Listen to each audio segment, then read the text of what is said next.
Hey guys, Comic Boom here to review Superman issue 9. So, Jonathan Kent, he spends this entire issue relating the story of how he met the crime syndicate, and particularly how he met Ultraman, and how Ultraman is a whining suck.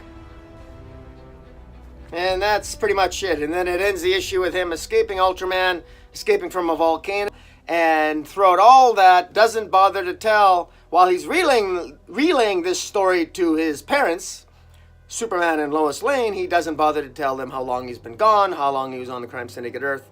And the dialogue, unfortunately, once again is, I know it's up and down with Bendis, but this is a significant miss this issue. The art here is really good. Ivan Reis does a really good job on the art. Brandon Peterson does a great job on the coloring. There's some guest artists and inkers as well. Joe Prado and Eau Claire Albert do some of the inks. Alex Sinclair does some of the colors. Josh Reed does the letters. Race Prado and Sinclair do the cover. And Rob Liefeld does the variant cover, which I never got, but you can pick that up if you like his style of art. Well, guys, a couple of nitpicks here. I think that there's a miss here on Bendis' dialogue. Let's face it, Bendis' dialogue is an acquired taste.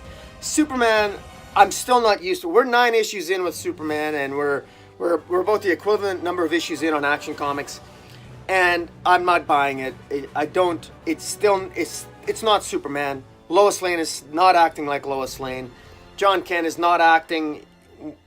just not acting like a 17-year-old in this issue, and unfortunately, Ivan Reis, while the art is fantastic, Mr. Reis, it's really good. Unfortunately, somebody forgot to tell you that when you draw the flashback scenes, Jon Kent is supposed to look like a 10-year-old, not a 17-year-old.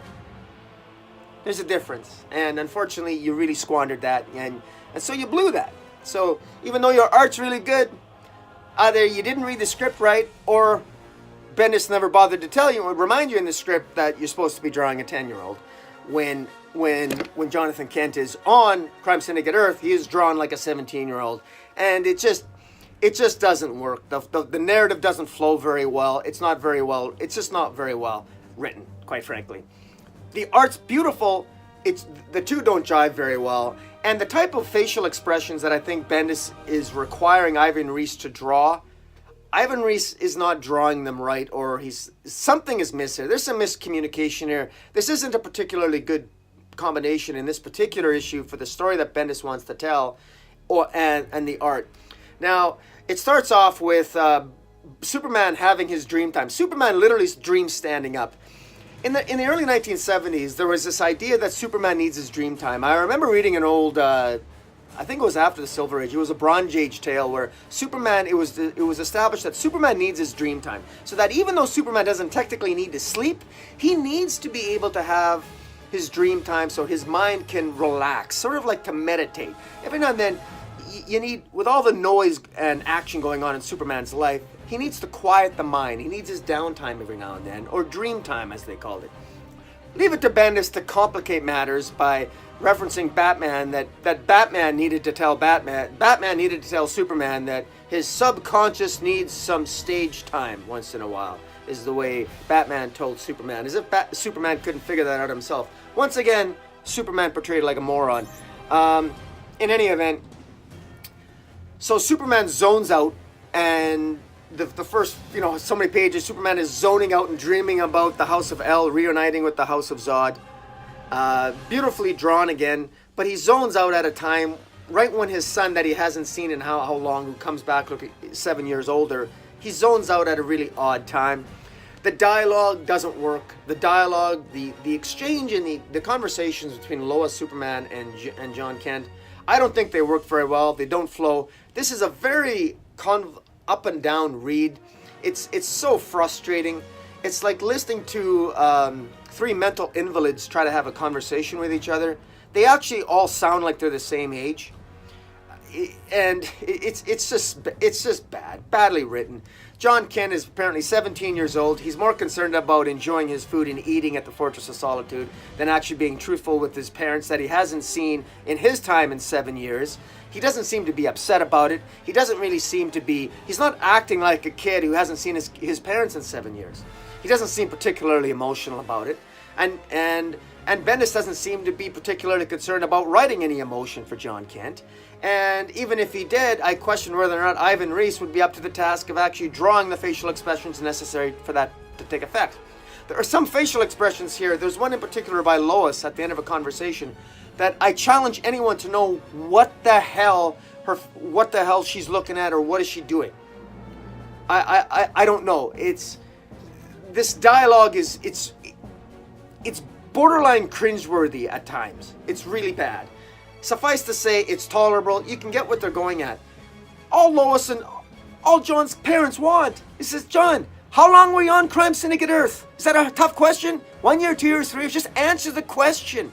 But no, the problem is that this is forced, terribly forced dialogue because Bendis wants to drag things out.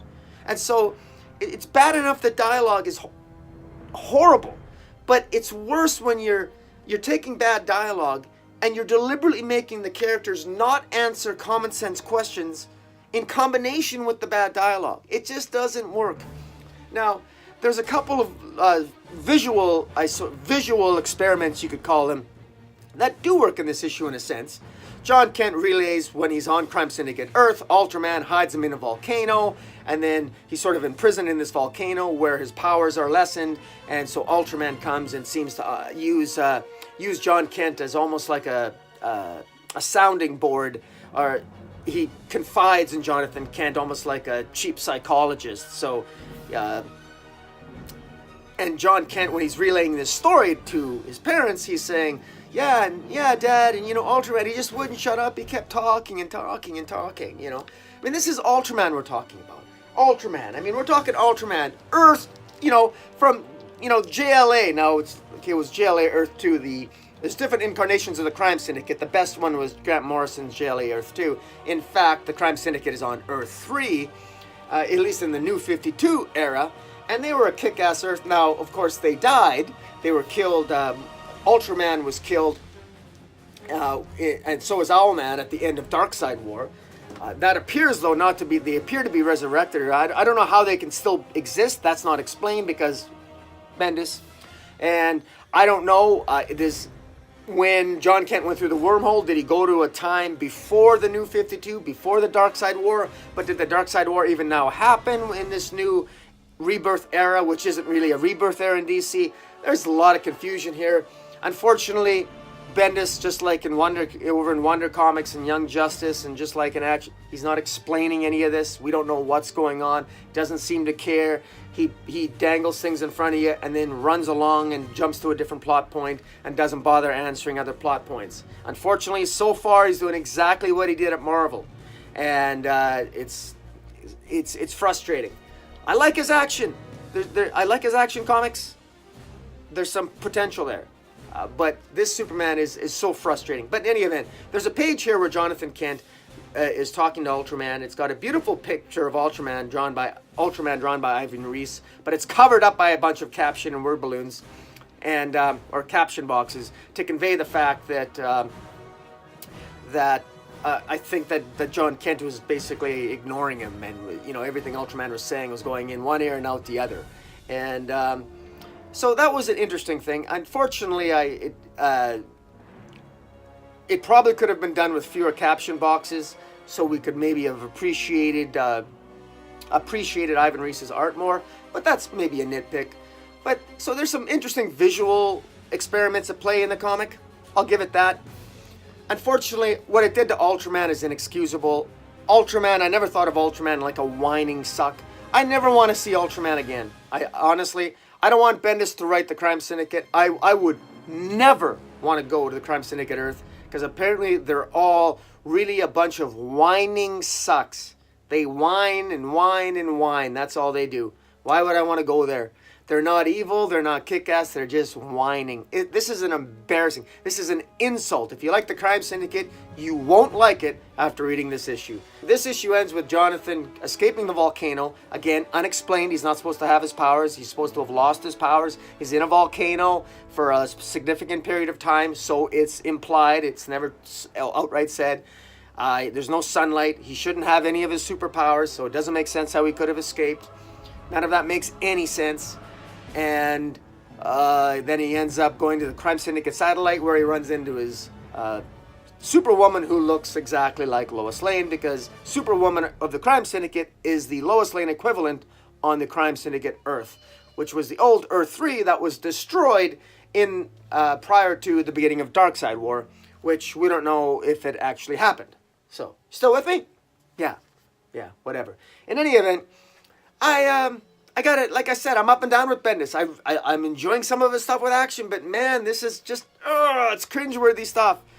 But guys, I'm gonna stop there. There's not much more to say here other than the fact that this is really, really disappointing. Bendis has this habit of introducing villains, like he had Mongol, the one issue where he just hits Mongol, then he disappears. So Mongol's in an issue, but for a caption, and then it's gone. Ultraman here he's not even. Ultraman's an afterthought in here. The Crime Syndicate is an afterthought. Why, DC? Why are you advertising Ultraman or Crime Syndicate if they're going to be used in such an appallingly poor fashion like this? We fans deserve better. Instead, we get a whining Jon Kent. Also, again, I'm going to complain again. Sorry. Why is Jon Kent drawn like a 17-year-old in the past when he's supposed to look like a 10-year-old? It would make more sense and it would have more of an emotional impact if Ultraman actually looked like he was abusing a 10-year-old boy. Furthermore, I don't care what anybody says, a 10-year-old, even a 10-year-old Superboy should be more terrified of Ultraman. This is Ultraman. So, no risks were taken with this issue. Nothing meaningful. This should have been in your face. This should have been cruel. This should have been visceral. This should have been violent. And Jon Kent should have been traumatized from his experience on Crime Syndicate Earth. That would have been pushing the envelope. That would have been something worthy of the journey that Jon Kent was supposed to be going on, or if he's been gone for 7 years. But that's not what we got. Instead, what we got was this cringeworthy dialogue, crazy Superman blacking out, having a dream while he's still standing up type of issue that leads to nowhere, and it ends with him actually believing that, he thinks Superwoman is his mom. Just like he made some comment that Ultraman is, Dad, I thought it was you. No, John, you didn't. Because as stupid as you are, given your parents, I can't believe that you're that stupid. But maybe you are. In any event, you can tell I'm a little bit upset with this issue. Guys, tell me what you think of it. Hopefully it'll improve next issue. I doubt that it will. If Ultraman can be ruined and sound like a whining suck, I can only imagine Superwoman will be even more whining, or perhaps less whining, because in these, in these politically sensitive times, women they get portrayed a little bit better. So perhaps Superwoman will be less of a whining suck than Ultraman, but it's Bendis writing it, and it's his dialogue, and I'm not going to hold my breath. Guys, tell me what you think of Superman number 9. And until next time, comic boom out.